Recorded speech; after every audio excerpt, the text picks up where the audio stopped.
आप सभी विद्यार्थियों का हमारे YouTube चैनल केवी सोमनीत में स्वागत है। आज की कक्षा में हम जो है श्लेष अलंकार के भेद को पढ़ेंगे।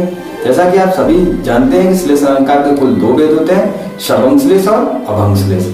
सभंग श्लेष और अभंग श्लेष को सबसे पहले हम परिभाषा के रूप में जानेंगे और उसके बाद विभिन्न उदाहरणों को भी स्पष्ट करने का प्रयास किया जाएगा, जिससे कि आपको सभंग श्लेष और अभंग श्लेष समझने में आसानी होगी। श्लेष के भेद तो सबसे पहले हम बता दें कि श्लेष आपको हमने पिछले अपने वीडियो में श्लेष के परिभाषा को बताया था। और जैसा कि आपको पता है कि जहां किसी कविता पंक्ति में या काव्य पंक्ति में क्या होता है कि कोई एक शब्द एक बार प्रयुक्त हो, कोई एक शब्द एक बार प्रयुक्त हो और उस एक शब्द के दो या दो से अधिक अर्थ लिया जाए तो वहां पर श्लेष अलंकार होता है। एक शब्द होता है और वहां पर दो या दो से अधिक अर्थ होते हैं। ऐसा नहीं है, कविता पंक्ति में दो या दो से अधिक शब्द होंगे, परंतु एक शब्द का दो या दो से अधिक अर्थ निकलता है तो वहां श्लेष अलंकार होता है। तो उसी के आधार पर जो है हम पढ़ेंगे अभंग श्लेष, जो कि श्लेष के भेद हैं। ठीक है, तो अभंग श्लेष क्या होता है सबसे पहले हम जानेंगे। दो भेद होता है, अभंग श्लेष और दूसरा जो है सभंग श्लेष। ठीक है, सभंग श्लेष। तो सबसे पहले जो है हम पहले अभंग श्लेष को पढ़ेंगे, दूसरा जो है सभंग श्लेष। आइए देखते हैं अभंग श्लेष को। सबसे पहले हम परिभाषा की बात करते हैं। तो जहां श्लिष्ट, ठीक है, यहां श्लिष्ट शब्द कर लीजिएगा, यहां श्लिष्ट शब्द, ठीक है, जहां श्लिष्ट शब्द के, श्लिष्ट शब्द कहने का मतलब चिपका हुआ होता है। हमने अपने पहले वीडियो में बताया था श्लिष्ट शब्द का अर्थ होता है चिपका हुआ, अर्थात कि जिस शब्द में अर्थ चिपके होते हैं उसको हम श्लिष्ट शब्द कहते हैं। तो जहां श्लिष्ट शब्द के दो टुकड़े किए बिना, हम बिना टुकड़े किए बिना, ठीक है, एक से अधिक अर्थ निकले, जब किसी भी श्लिष्ट शब्द का बिना टुकड़ा, देखिए यहाँ पर अभंग और जो है और नकारात्मक के लिए, नहीं के लिए लगता है। अभंग का मतलब होता है खंडित करना, तोड़ना। तो यहाँ पर हम कहेंगे अभंग श्लेष में कि बिना खंडित किए, अर्थात कि किसी शब्द को बिना तोड़े जब दो या दो से अधिक अर्थ लिया जाए तो वहां पर क्या होगा, अभंग श्लेष होगा। आइए परिभाषा को फिर से देखते हैं कि जहां श्लिष्ट शब्द के, शब्द यहां जोड़ लीजिएगा कि जहां श्लिष्ट शब्द के टुकड़े किए बिना एक से अधिक अर्थ निकले वहां अभंग श्लेष अलंकार होता है। ठीक, आइए सबसे पहले जो है हम उदाहरण से स्पष्ट करने का प्रयास करेंगे कि उदाहरण के माध्यम से जो है किस प्रकार हम बिना शब्द को तोड़े दो या दो से अधिक अर्थ लेते हैं। पहला उदाहरण है कि मंगन को देखी पट, ठीक है, मंगन को देखी पट देत बार बार है। तो यहाँ पट शब्द पहले तो आपको याद रखना होगा कि श्लेष पहले को देखना होगा कि हमारे जो है श्लिष्ट शब्द कौन है, किसमें जो है श्लेष अलंकार होगा। तो यहाँ पट शब्द जो है बिना तोड़े दो अर्थों में प्रयुक्त हो रहा है। पट माने देखिए एक वस्त्र भी होता है, ठीक है, क्या होता है, वस्त्र। और पट माने जो है किवाड़ या दरवाजा हम कह सकते हैं, ठीक है, तो किवाड़ के रूप में भी हम रख सकते हैं, ठीक है, जिसको हम दरवाजा भी कहते हैं।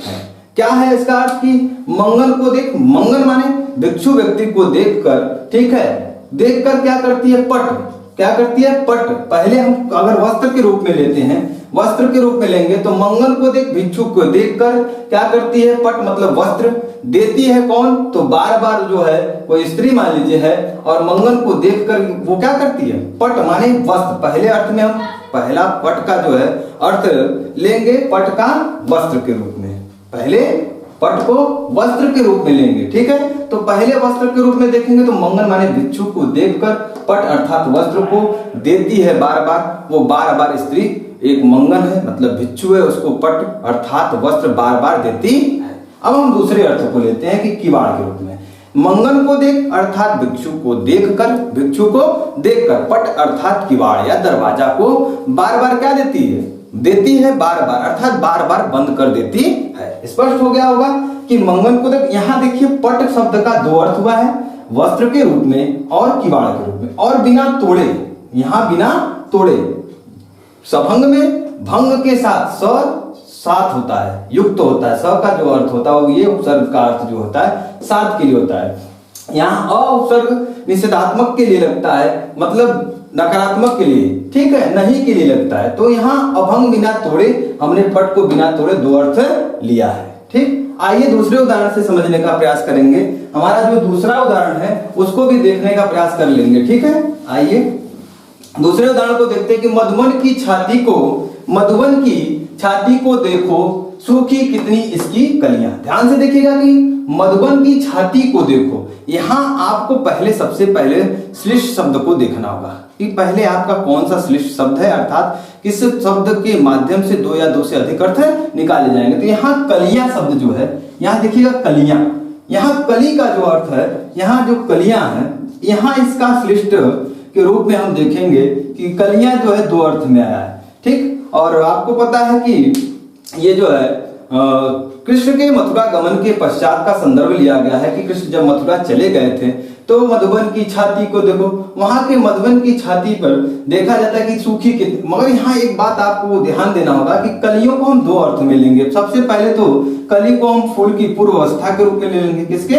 फूल की, ठीक है, पूर्व अवस्था के रूप में। पूर्व अवस्था मतलब फूल जो है खिलने से पहले क्या होता है?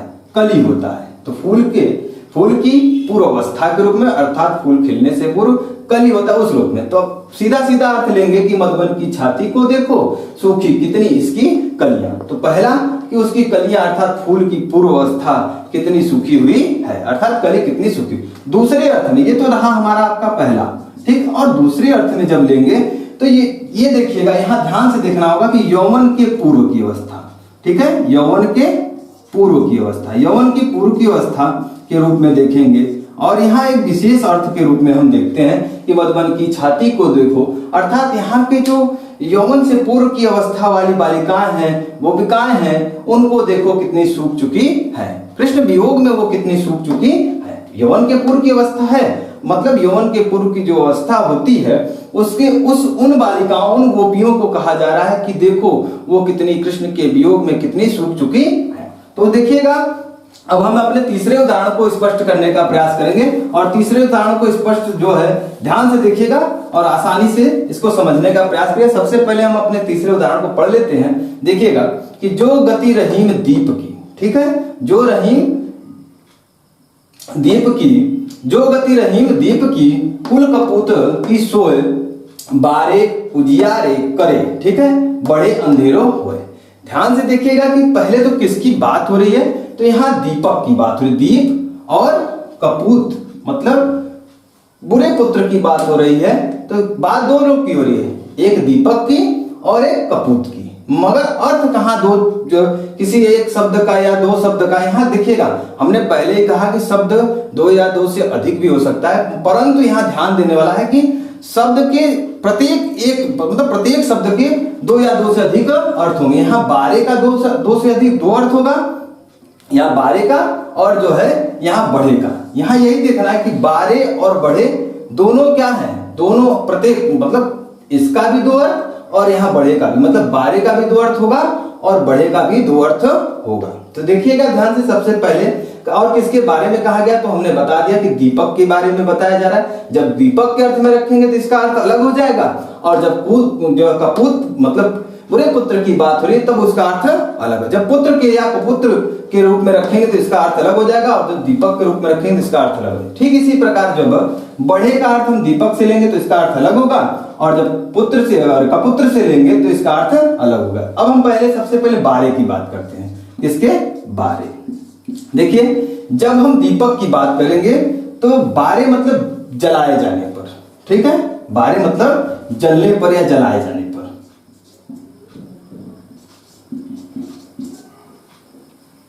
जलाए, ठीक है, जलाए जाने पर, ठीक। जब किसके अर्थ में रखेंगे? दीपक के अर्थ में। दीपक के अर्थ में रखेंगे तो हो जाएगा बारे मतलब जलाए। अगर कुपुत्र की बात करते तो इसमें जो है दूसरे अर्थ में, जब यहां हम लिख देते हैं कि ये जो है दीपक के अर्थ में है, ठीक, और जो है यहां जो इसका अर्थ होगा कुपुत्र के रूप में, तो यहां बाल्याकाल से हो जाएगा। बारे मतलब बाल्यावस्था के लिए, बाल्याकाल अर्थात बचपन के दिन को बात हो रहा है, ठीक। और ये किसके लिए है? तो कपूत के लिए, ठीक।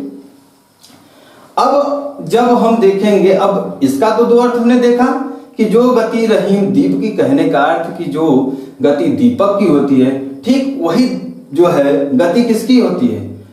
एक कुल माने परिवार होता है, तो कुल माने परिवार के कुपुत्र की, जो बुरा पुत्र है, जो कुल को डुबो दे, जो कुल का नाश कर दे, उसी को हम कुपुत्र कहते हैं। अर्थात दोनों की गति एक समान होती है। दोनों की गति एक समान होती है कब? बारे, जब बाल्याकाल होता है, अर्थात दीपक के जलने का प्राथमिक अवस्था, पहली अवस्था, तो वो क्या करता है? उजियारे करे। उजियारे मतलब उजाला करता है। क्या करता है? उजाला करता है। ठीक उसी प्रकार जो है, हम अगर कुपुत्र की बात करें तो बाल्याकाल में वो उजाला करेगा, वो भी उजाला करेगा, परंतु यहाँ बढ़े को ले लेंगे। क्या लेंगे? बढ़े। अब यहाँ देखिए, जब दीपक के रूप में लेंगे तो दीपक जब जलते जलते उसकी बाती को बढ़ा दिया जाए तो वो क्या करता है? अत्यधिक क्या करता है? प्रकाश नहीं करेगा, धुआं करेगा। तो वो धुआं क्या करेगा? अंधकार मचा देगा, अंधकार फैला देगा। तो यहाँ बढ़े अर्थात दीपक के बढ़ने पर बाती को बढ़ा दीजिए तो क्या करेगा? अंधकार करेगा, अंधेरो। देखो यहाँ देखना होगा कि अंधेरो होए, तो मतलब कि कुपुत्र पहले दीपक के बढ़ने पर ले लेते हैं कि दीपक के बढ़ने पर क्या होता है? अंधेरा होता है। अंधेरो होए, दीपक के बढ़ने पर ज्यादा बढ़ा देंगे इसके बाती को, ठीक है, तो यहां बढ़ने से ले लेंगे। ठीक है, किसके रूप में है? तो ये दीपक के लिए कहा गया है। ठीक। और अगर पुत्र की बात कर ले तो यहां बढ़े मतलब बढ़ने, मतलब वो जब कुपुत्र आपका बढ़ जाता है मतलब बाल्यावस्था को पार कर जाता है। ठीक।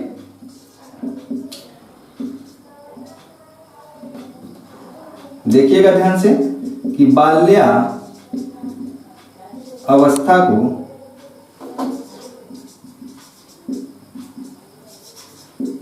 ये बात अर्थात किसके लिए? पहले तो किसके रूप में लिया जाता था? कुपुत्र के लिए लिया जा रहा है। ठीक। तो जब वो बाल्यावस्था से के बाद, जब अर्थात जो कुपुत्र होता है वो कुल का नाश कब करता है? जब वो बढ़ जाता है, बड़ा हो जाता है, युवा होगा, प्रौढ़ होगा, तब क्या करेगा? वो कुल के नाश कर देगा। तो यहाँ हम पहले बता दिए हैं कि यहाँ दो लोग की तुलनात्मक रखा गया, तुलना किया गया कि दीपक और कुपुत्र की, दोनों की अवस्था क्या होती है? दोनों की अवस्था एक होती है, दोनों एक जैसे होते हैं। दीपक जब जलाया जाता है तो उजाला करता है, ठीक उसी प्रकार कुपुत्र बाल्यावस्था में तो घर में उजाला करेगा, परंतु यहाँ याद रखिएगा कि बढ़े बारे अर्थात जलाए जाने पर दीपक के पक्ष में, बारे कुपुत्र की बात हुई, कुपुत्र के अर्थ में तो बाल्यावस्था में उजाला करे, उजियारे। ठीक। परंतु यहाँ बढ़े मतलब बढ़ने पर अर्थात दीपक के बढ़ जाने पर उसकी बाती को बढ़ा दिए तो धुआं अधिक होगा, उसमें से धुआं अधिक निकलेगा, तब क्या होगा कि वो अंधेरे पर, तो दीपक के अर्थ में इसका बढ़ने से अंधेरा होगा। तो इसी के साथ जो है अगर कुपुत्र के लिए रखेंगे तो कुपुत्र जब बढ़ता है उसकी एक अवस्था होती है, बढ़ जाता है, तो वो क्या करता है? वो कुल में या परिवार में, कुल का मतलब परिवार ही होता है, तो उसमें क्या करता है? वो अंधकार अर्थात कुल को डुबो देता है। ठीक, स्पष्ट होगा। अब इसके बाद जो है हम सबंग श्लेष को पढ़ेंगे। जैसा कि आपने हमारे जो है सब श्लेष अलंकार के भेद में सबसे पहले अभंग श्लेष को देखा। अभंग का अर्थ हमने बताया कि अभंग का मतलब बिना तोड़े, अभंग का मतलब बिना तोड़े। अब यहाँ दूसरा जब देखेंगे सबंग, स देखिए उपसर्ग स लगा, यहाँ स उपसर्ग का मतलब होता है युक्त साथ, ठीक है, अर्थात कि भंग मतलब होता है तोड़ना, ठीक है, खंडित करना। तो जब हम अर्थ तोड़ के लिए, सबंग मतलब भंग के साथ, सकार साथ या युक्त, मतलब भंग के साथ या युक्त। जब हम श्लिष्ट शब्द को, यहाँ आइए परिभाषा से देखने का प्रयास करेंगे, जहां श्लिष्ट शब्द को भंग करने पर, क्या करने पर? भंग करने में, तो अलग अलग करने पर क्या हो? दो या दो से अधिक अर्थ निकले, दो या दो से अधिक अर्थ निकले तो वहां पर क्या होगा? सबंग श्लेष अलंकार होगा। फिर से परिभाषा को हम बता देते हैं कि जहां पर श्लिष्ट शब्द को भंग करने पर अर्थात तोड़ने पर दो या दो से अधिक अर्थ निकले तो वहां पर सबंग श्लेष अलंकार होगा। आइए उदाहरण से समझते हैं। तो जैसा कि पहला उदाहरण हमारा दिया है, चरण धरत शंका कर। देखिए एक स्पष्ट बात बता देना चाहेंगे कि कहीं कहीं चरण धरत शंका करत और कहीं कहीं चरण धरत चिंता करत। तो आपसे यहाँ पर श्लेष का उदाहरण हमको देखना है। आइए देखते हैं। चरण धरत शंका करत, चितवन चारहु ओर, सुबरन को ढूंढत फिरत, कभी व्यभिचारी चोर। देखिए हम पहले ही बता रहे हैं कि हमको श्लेष में सबसे पहला जो काम है कि हम श्लिष्ट शब्द का चयन करें कि वो श्लिष्ट शब्द कौन सा है जिसमें दो या दो से अधिक अर्थ निकलते हैं। तो सबसे पहले उदाहरण में हम देखेंगे कि कौन सा शब्द ऐसा है जिसका दो या दो से अधिक अर्थ हो सकता है। तो ये सुबरन, जैसा कि हमने अपने पहले वीडियो में भी इसको बताया था, परंतु इसको यहाँ हम सबंग के रूप में देखेंगे कि चरण धरत शंका करत चितवन चारों ओर सुबरन को ढोलत फिरत कवि व्यभिचारी चोर। ये भी बताया गया था कि कवि के रूप में इस सुबरन का अर्थ अलग होगा, व्यभिचारी के अर्थ में भी सुबरन का अलग अर्थ होगा और चोर के अर्थ में भी सुबरन का अलग अर्थ होगा। तो आइए देखते हैं सुबरन। सबसे पहले सु का मतलब होता है अच्छा, ठीक है, सु को हम अच्छे के लिए लेंगे। अब पहला जो है सुबरन, इसको वर्ण को हम वर्ण कह लेते हैं, सुवर्ण, ठीक है।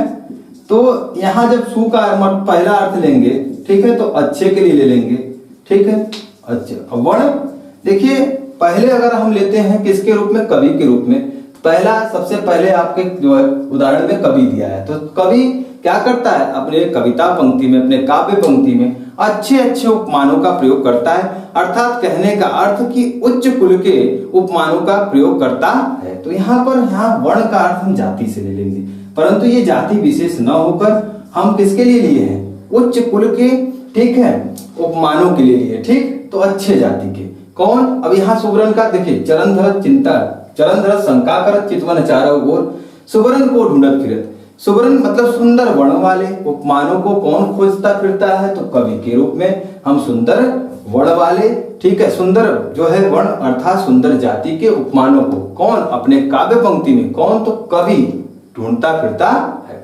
अब जो है सुवर्ण का दूसरा अर्थ जब हम लेंगे, ठीक है, तो उसको सुबरन को वर्ण के रूप में ही रखेंगे। अब यहाँ जो है व्यभिचारी है आपका दूसरा जो उदाहरण में दूसरे व्यक्ति का जो चर्चा है, इसमें क्या है, व्यभिचारी का अर्थ हमने पहले वीडियो में बता दिया था। तो हम डायरेक्ट चलते हैं कि यहाँ देखिए व्यभिचारी जो व्यभिचार करे या पर स्त्री संसर्ग करे उसे हम व्यभिचारी कह सकते हैं।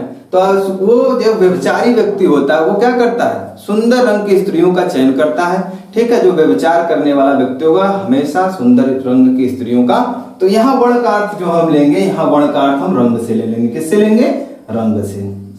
तो अच्छे रंग वाली, ठीक है, या सुंदर रंग वाली। यहाँ सु का मतलब यहाँ सुंदर से ले लेंगे, ठीक है, सु का मतलब यहाँ सुंदर से भी ले सकते हैं, सुंदर रंग वाली। तो अब इसको देखेंगे कि कौन, तो चरण धरत शंका करत चितवन चारों ओर अर्थात चारों ओर वो चिंतन में रहता है। और क्या, किसके लिए, तो सुवरन को खोजत फिरत मतलब सुंदर रंग की स्त्रियों को खोजता फिरता है। तो कौन, व्यभिचारी व्यक्ति हमेशा सुंदर रंग की स्त्रियों का चयन करता है, सुंदर रंग की स्त्रियों को ढूंढता फिरता है। अब हम तीसरे के अर्थ में लेते हैं जो चोर है।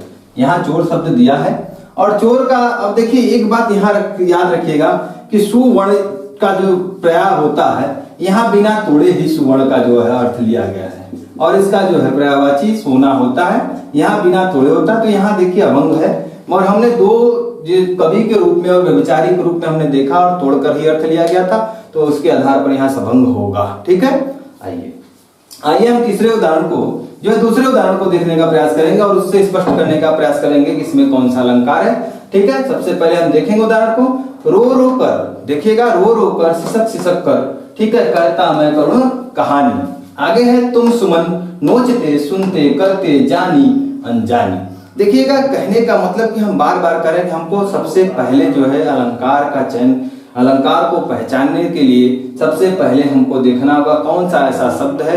अगर उसमें श्लिष्ट शब्द है तो फिर श्लिष्ट के माध्यम से हम मान लेंगे कि पहले तो ये कौन सा अलंकार श्लेष है। अब सबंग है कि अभंग है, तो इससे हम देखेंगे कि अर्थ को तोड़ कर लिया जा रहा है या बिना तोड़े लिया जा रहा है। अगर तोड़ के लिया जा रहा है तो सबंग श्लेष है, बिना तोड़े लिया जा रहा है तो अभंग श्लेष। तो आइए इसमें शब्द का चयन करते हैं और इसमें है सुमन, ठीक है। सुमन का देखिए पहला अर्थ, सुमन का अर्थ जो लेंगे वो फूल से है, ठीक है, और ये बिना तोड़े ही हम पर्यायवाची के रूप में ले लेंगे। परंतु जब सुमन को तोड़ के देखेंगे, सुमन अर्थात सु का मतलब सुंदर हो जाएगा और जो है मन को आप मन के रूप में देखेंगे सुंदर मन, ठीक है। तो हमने देखा कि इसमें जो है सबंग श्लेष है, ठीक है, कि रो रो कर सिसक सिसक कर कहता मैं करुण कहानी तुम सुमन नोचते, अर्थात पहले अर्थ में लेंगे कि तुम सुमन नोचते अर्थात तुम फूलों को नोचते और क्या करते, सुनते करते जानी अनजानी, ठीक। अगर दूसरे अर्थ को जब लेंगे तो यहाँ सुमन का अर्थ बदल दिया जाएगा और बदल के लेंगे तो देखेंगे सुंदर मन, ठीक। मैं क्या है, रो रो कर सिसक सिसक कर कहता मैं करुण कहानी तुम सुमन सुंदर मन नोचते, ठीक, क्या सुनते करते यानी जाने। तो ये स्पष्ट हो गया। अब हम सब इसके बाद जो है हम तीसरे अर्थ को लेंगे, और तीसरे अर्थ में जो है हम ध्यान से देखेंगे, क्योंकि इसमें ज्यादा ध्यान से देखने का जरूरत है, ठीक है। तो ध्यान से देखिएगा कि चिरजीवो जुरे जुरे क्यों न स्नेह। देखिए यहाँ स्नेह स्नेह तो छंद पूर्ति के लिए स्नेह का प्रयोग किया गया कि चिरजीवो, ठीक है, जोरी जुरे क्यों न स्नेह गंभीर को घटिए इस भानुजा वे हलदर के वीर। अब हम पहले सबसे पहले कार्य क्या करेंगे कि हम इसमें श्लिष्ट शब्द का चयन करेंगे, और इसमें श्लिष्ट शब्द कौन सा है तो वृषभानुजा, ठीक, और दूसरा श्लिष्ट शब्द जो है हलदर। हम एक को अलग अलग करके पहले देखेंगे। सबसे पहले हम किसको देखेंगे, वृषभानुजा का अर्थ समझने का प्रयास करेंगे। तो देखिएगा वृषभानुजा को हम ऐसे रखते हैं, तोड़ के सबंग श्लेष है, तोड़ के अर्थ लेंगे। तो सबसे पहले में जो है वृष, देखिएगा वृष धन भानु धन जा, हम सबसे पहले एकदम अलग अलग कर लेते हैं, ठीक, वृष भानु जा, ठीक। तो यहां इसका अर्थ ध्यान से देखिएगा। पहले का वृष कहने का अर्थ है कि वृषभ राशि के लग्न में, ठीक है, वृषभ राशि के लग्न में। भानु अर्थात सूर्य का जब उदय हो, ठीक है, वृषभ राशि के जब लग्न में भानु अर्थात सूर्य का उदय हो, और जा मतलब होता है जन्मा। तो उसमें जो जन्म लेता है वो तो कौन है, तो वो राधिका है। कौन है, राधिका, ठीक है। तो हमने देखा कि हमने राधिका तो लिया, परंतु अर्थ को तोड़कर वृषभ का अर्थ वृषभ यहाँ राशि से लिया गया कि वृषभ राशि के लग्न में कौन हो, उदित, तो सूर्य उदित हो, और उसमें जो जन्म लेता है तो उसको हम राधिका कह सकते हैं, जा माने जन्म है, ठीक। अब दूसरे को देखते हैं तोड़ के, ठीक है, वृषभ, ठीक है, धन, ध्यान से देखिएगा, अनुजा, ठीक है, ये न है, वृषभ धन अनुजा, ठीक है। तो यहाँ वृषभ जो है बैल के अर्थ में ले लेंगे, किसके अर्थ में, बैल के रूप में, वृषभ माने बैल होता है, ठीक। और अनुजा, देखिए अनुज माने भाई होता है, और यहाँ आ की मात्रा अनुजा अर्थात बहन। तो बैल की बहन कौन, तो आप कहेंगे राधिका, ठीक है। तो देखा हमने अर्थ तो राधिका ही आ रहा है, परंतु अर्थ कैसे लिया जा रहा है, तोड़ के लिया जा रहा है, ठीक। तो हमने देखा कि जो है दूसरे में भी हमने वृषभ धन अनुजा किया, मतलब बैल, अनुजा माने बहन, तो कौन, बैल की बहन कौन है, तो राधिका है, ठीक। अब तीसरा अर्थ देख लेते हैं। तीन बार दो या दो से अधिक हमने कहा था अर्थ हो सकते हैं। तो देखिएगा अब इसको कैसे करेंगे, ध्यान से देखिएगा, वृष भानु, ठीक, प्लस जो है जा। अब यहां याद रखिएगा कि राधिका के पिता का नाम वृषभानु था। क्या नाम था भाई, तो आप जानेंगे कि राधिका के पिता का नाम वृषभानु था। जा माने हमने ऊपर बताया कि जन्मा, जा माने जन्मा, तो अर्थात वृषभानु से जन्मी कौन है, तो राधिका है। वृषभानु से उत्पन्न कौन हुई, जा माने जन्मी या उत्पन्न हुई, तो वृषभानु से उत्पन्न हुई राधिका है। इसमें भी राधिका और इसमें भी राधिका। तो आपने देखा किस प्रकार से जो है हमने तोड़कर तीन बार तोड़ा, वृषभ भानु जा, ठीक, वृषभ धनुजा वृषभानु जा, तो तीन बार तोड़कर हमने अर्थ लिया, अर्थात यहाँ पर कोई क्या होगा, सबंग श्लेष होगा। अब हलधर की बात कर लेते हैं, ठीक है, किसकी बात करेंगे, हमने बताया कि देखिए श्लिष्ट शब्द दो या दो से अधिक हो सकता है। हमने श्लेष की परिभाषा जब इससे पहले वीडियो में बता रहे थे तो हमने बताया था कि दो या दो से अधिक शब्द एक बार प्रयुक्त होकर, दो या दो से अधिक शब्द एक बार प्रयुक्त होगा और दो या दो से अधिक अर्थ देगा। तो यहाँ इस उदाहरण में हमने देखा कि दो ऐसे शब्द हैं जो एक बार प्रयुक्त हुए और एक बार प्रयुक्त हो गए। देखिए अलग अलग दोनों एक बार प्रयुक्त हुए, यहाँ भी वृषभानु एक बार प्रयुक्त हुआ, हलदर भी एक बार प्रयुक्त हुआ, मगर इसके दो या दो से अधिक अर्थ निकाले। तो हम हलदर की बात कर रहे थे, आइए हलदर को जाने कि हलधर। देखिए हलधर मतलब ध्यान से देखिए, हल को धर माने धारण किया, तो हल को कौन धारण किया था, तो आप जानते हैं बलदाऊ, ठीक है, बलराम कह सकते हैं, ठीक, हल को कौन धारण किया, तो बलदाऊ या बलराम। फिर इसी तरह अगर हम कहेंगे हलधर, तो हल को धारण करने वाला कौन होता है, तो बैल होता है। इसी तरह हम देखेंगे तोड़कर, तो हल को धारण कौन करता है, हलधर अर्थात हल को धारण करता है। तो आपने देखा होगा खेतों में हल को कौन धारण करता है, हल को धारण करने का मतलब कौन लेता है, तो बैल, ठीक है। तो हमने बैल के अर्थ में ले लिया, ठीक। और एक अर्थ है वो भी आप शेषनाग के अवतार के रूप में देखेंगे कि शेषनाग के अवतार जो उग्र रूप में होते हैं, तो वो भी शेषनाग के अवतार के रूप में हम हलधर ले लेंगे, हल को धारण करने वाला। ठीक, तो तीसरा जो अर्थ है हलधर वो शेषनाग के अवतार के रूप में है और जो रुद्र अवतार में होते हैं। ठीक, तो आपने देखा हमारे किस तरह जो है हमने जो है तीन उदाहरण थे। कुछ उदाहरणों में हमने देखा कि तोड़ के अर्थ लिए और कुछ में तोड़ के अर्थ नहीं लिए। यहाँ जब भी हम बार बार कहेंगे सभंग श्लेष तभी होगा जब हम श्लेष शब्द को तोड़कर अर्थ लेंगे, तो वहां सभंग श्लेष। अन्यथा जब बिना तोड़े पर्यायवाची शब्द के माध्यम से अन्य अर्थ के माध्यम से अगर हम लेते हैं तो वहां अभंग श्लेष होगा। ठीक, स्पष्ट हो गया होगा। आइए अब इसके बाद जो है हम यमक के भेद पढ़ेंगे।